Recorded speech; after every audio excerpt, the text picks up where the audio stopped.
10वीच्या एक्झामला 2 महिन्यापेक्षा थोडासा जास्त कालावधी बाकी राहिला असताना आता नक्की अभ्यास कसा आणि काय करायचा याबाबत बऱ्याच मुलांच्या मनात काय असतं, कन्फ्युजन असतं. सो तेच कन्फ्युजन आज आपण काही सिंपल टिप्सद्वारे काय करणार आहे, दूर करणार आहे. तर काय आहेत त्या टिप्स, चला बघूया. पहिली आपली टिप आहे, टेक्स्टबुकवर जास्त भर द्या. आता मार्केटमध्ये बऱ्याचशा पब्लिकेशन्सच्या नोट्स अवेलेबल आहेत, जसं की आपलं 21 सेट्स असतील, टार्गेट आहे, डायजेस्ट आहे, मास्टर की आहे. वेगवेगळ्या पब्लिकेशनच्या नोट्स अवेलेबल असताना तुम्ही जर सारं काही करायला जाल तर तेवढं ह्या एवढ्या कमी पिरियडमध्ये होणं शक्य नाही. त्यामुळे तुम्हाला जर कशाला इम्पॉर्टन्स द्यायचंच असेल तर ते टेक्स्टबुकला द्या. कारण पेपर सेट करणारे एका पर्टिक्युलर पब्लिकेशनला डोळ्यासमोर ठेवून पेपर सेट नाही करत, तर ते टेक्स्टबुकचा विचार करून टेक्स्टबुकला डोळ्यासमोर ठेवून पेपर सेट करतात. सध्या तुम्हाला माहितीये की ऑब्जेक्टिव्ह टाईप क्वेश्चन जे असतात त्यांचं इम्पॉर्टन्स पेपरमध्ये थोडं वाढलेलं आहे आणि त्यांचं वेटेज सुद्धा वाढलेलं आहे. आणि हा पार्ट तुम्हाला 100% क्लिअर करायचा असेल तर टेक्स्टबुक शिवाय दुसरं काहीच सोल्युशन नाहीये. सो थोडासा वेळ काढा. आता वेळ ऑलरेडी थोडा राहिलाय, पण त्यातूनही थोडासा वेळ काढून तुम्हाला काय करायचंय, टेक्स्टबुक एकदा थरली रीड करायचंय. अर्थातच ह्याच्यातून तुमचे सगळे क्वेश्चन आन्सर लर्न होतील असं नाही. टेक्स्टबुक रीड केल्यानंतर तुम्हाला क्वेश्चन आन्सर वेगळे करावेच लागणार आहेत, पण ज्या ज्या छोट्या छोट्या डिटेल्स आहेत की कधी कधी फक्त एक्सरसाइज मधलेच क्वेश्चन बोर्डमध्ये विचारले जात नाही, इन बिटवीन सुद्धा काही विचारलं जाऊ शकतं. मग तो इन बिटवीनचा जर पार्ट तुम्हाला क्लिअर करायचा आहे तर त्याच्यासाठी तुम्हाला काय करायला लागेल, टेक्स्टबुक ऍटलीस्ट एकदा तरी रीड करा. दुसरी आपली टिप आहे, past 5 years board paper analysis. तुम्हाला तर आतापर्यंत तुम्ही क्लासेस मधून किंवा स्कूलमधून किंवा तुमच्या फ्रेंड्स कडून किंवा तुमच्या सिनियर्स कडून ऐकलं असेल की पास्ट जे 5 इयर्सचे बोर्डचे पेपर आहेत त्याच्यामधले बरेचसे क्वेश्चन्स आपल्या एक्झाम मध्ये काय होत असतात, रिपीट होत असतात. आणि तुम्हाला सुद्धा कळलं पाहिजे ना की एक्झामला नक्की कशा पद्धतीचे क्वेश्चन विचारतात, फक्त एक्सरसाइज मधलेच विचारतात की इन बिटवीन पण विचारतात. मग हे तुम्हाला कधी कळेल, जेव्हा तुम्ही स्वतःहून ते बोर्डचे पेपर्स एकदा गोथ्रू कराल. मी तर म्हणेन गोथ्रू करण्यापेक्षा त्यांचा सुद्धा थरली स्टडी करा. जे काही क्वेश्चन्स आहेत ते बाय हार्ट करा. ऑब्जेक्टिव्ह टाईप क्वेश्चन्स आहेत त्याची प्रॅक्टिस करा. जे मॅथ्सचे पेपर्स आहेत ते सॉल्व्ह करायची प्रॅक्टिस करा. सो त्याच्यामुळे तुमचा, काही लोक म्हणतात 80%, बट ठीक आहे, आपण 80% नाही, आपण बोलू 50% तरी जो आता सध्या येणाऱ्या पेपरचा पार्ट आहे तो तरी क्लिअर होईल. सो तुम्हाला जर हे 5 इयर्सचे बोर्ड पेपर हवे असतील तर ते नेटवर पण अवेलेबल आहे.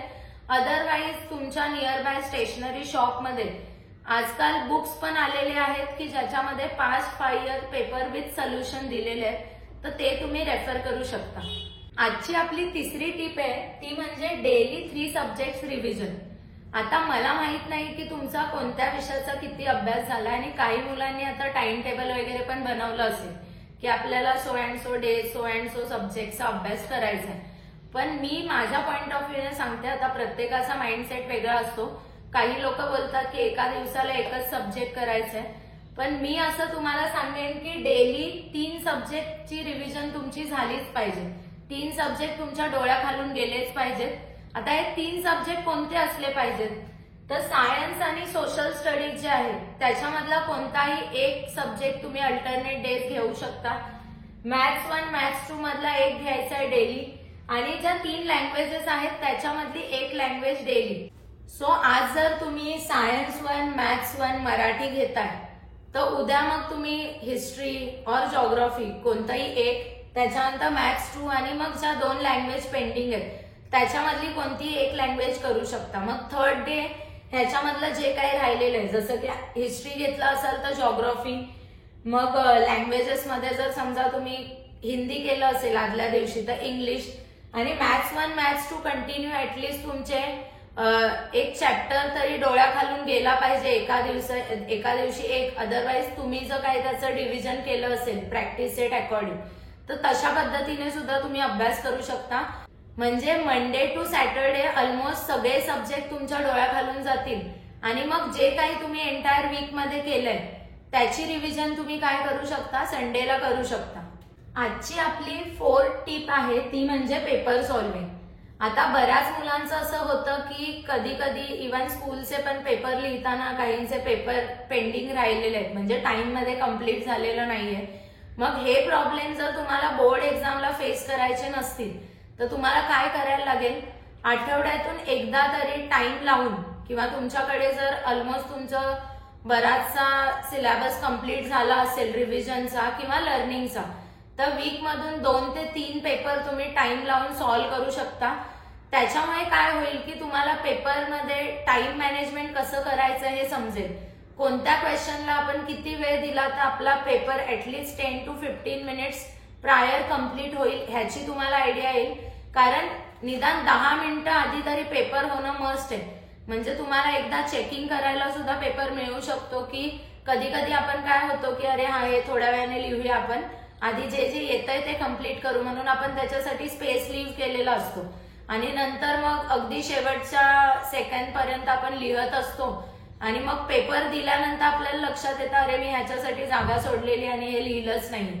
मग त्यापेक्षा 10-15 मिनिटं आधी जर तुमचा पेपर झाला तर त्या गोष्टी किंवा तुमच्या कुठे काना मात्रा उकार स्पेलिंग काही मिस्टेक झाल्या असतील तर ते चेक करण्यासाठी पण तुम्हाला वेळ मिळेल.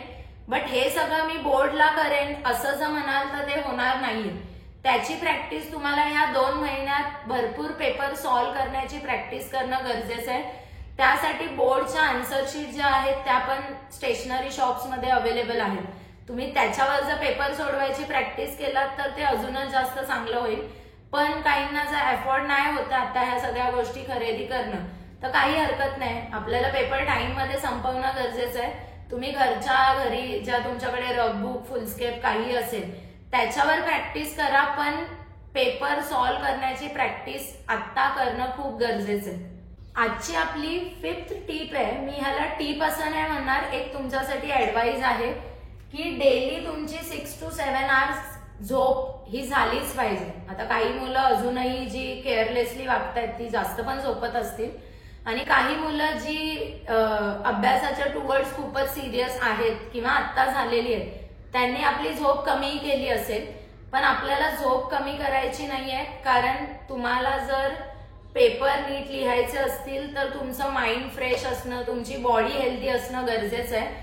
आणि त्यासाठी जसं तुमचं डाएट आणि जे वॉटर इनटेक ह्या सगळ्या गोष्टी इम्पॉर्टंट आहेत तसं तुम्हाला इनफ झोप मिळणं सुद्धा गरजेचं आहे. अगदीच मी 8 तासांची झोप नाही सांगत आहे तुम्हाला, पण 6 to 7 आवर्स. आणि तुमचा जर बराचसा अभ्यास झाला असेल तर तुम्ही 8 तासही झोपू शकता. पण तुम्ही जर नव्याने सुरुवात केलेली आहे किंवा तुमचा अजूनही बराचसा अभ्यास बाकी आहे तर 6 to 7 आवर्स झोप इनफ आहे आणि ती तुम्ही घेतलीच पाहिजे. तरच तुम्हाला लर्निंग किंवा जो काही स्टडी तुम्ही करणार आहे त्याच्यासाठी तुमची बॉडी तुम्हाला साथ देईल.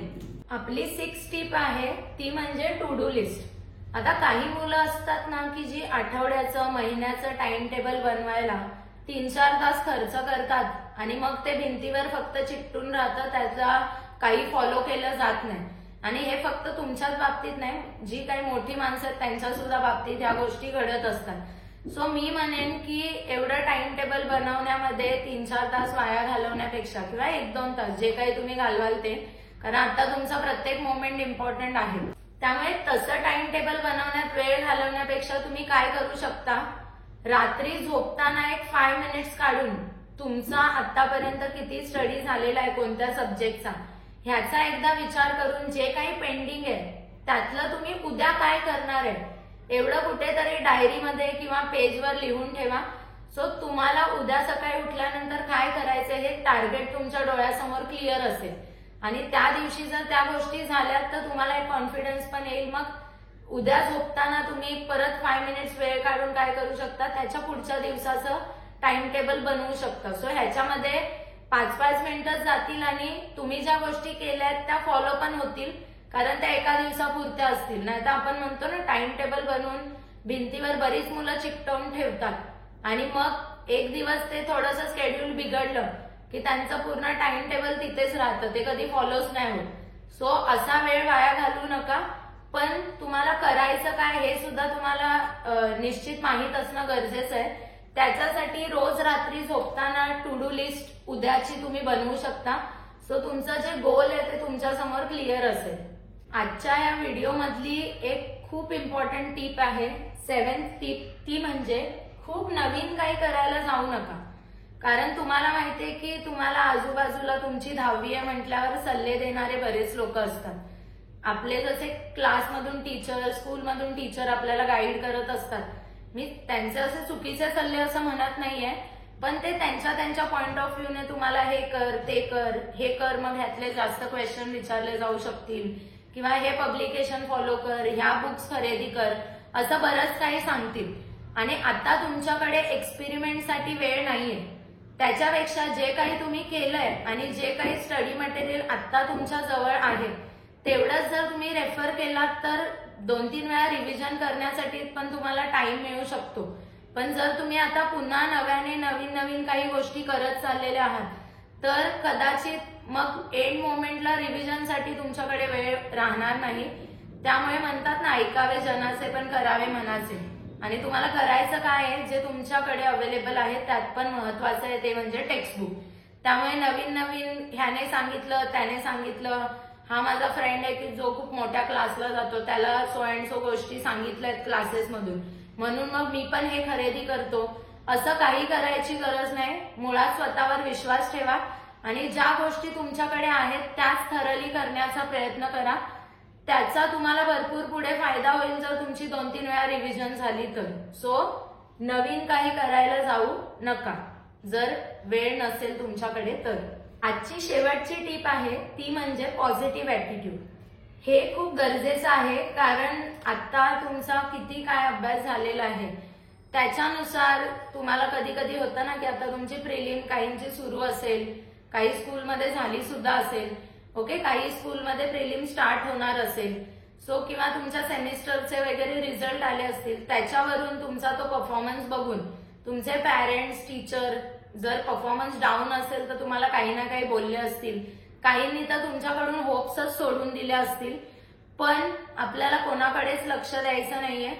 मी असंही नाही म्हणते की तुम्ही त्यांचं ऐकू नका, पण जर एक्झाम तुम्हाला द्यायची आणि तुम्हाला कळलंय की आपल्याकडून काही चुका झालेल्या आहेत तर आजूबाजूचे काय म्हणतायत त्याच्यामुळे मी काही करूच शकणार नाही आणि मला 70-80 असेच पर्सेंट मिळतील, असा जर तुम्ही स्वतःचा माइंडसेट बनवून घेताय तर तुमचा पुढे अभ्यास होणं डिफिकल्ट आहे, किंवा ज्या लेवलचा अभ्यास तुम्हाला झाला पाहिजे असं वाटतंय तो होणं डिफिकल्ट आहे.